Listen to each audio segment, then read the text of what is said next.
Hi there, this is Christy Childs, and this morning I just wanted to encourage you and inspire you. If you're wondering, are Etsy sellers making money? Number one, yes. Just depends on what you are selling.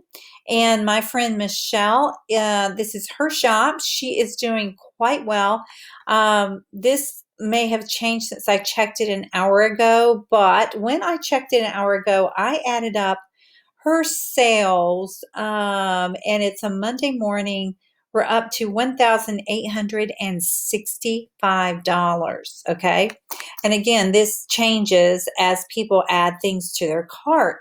But as you can see, what she is selling, this one and this one are life binders, and they are printable downloads. The newest thing that's selling really well in her shop are digital planners. Okay, this is a digital planner, meaning they do not have to print anything out.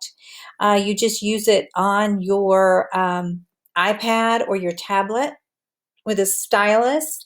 And Michelle actually teaches how to do this.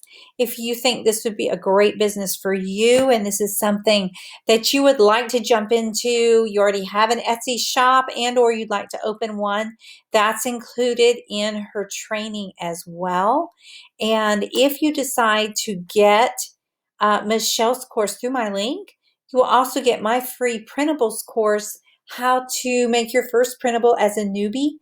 That is a video course that sells for $197. And I'm going to pause this video and show you that.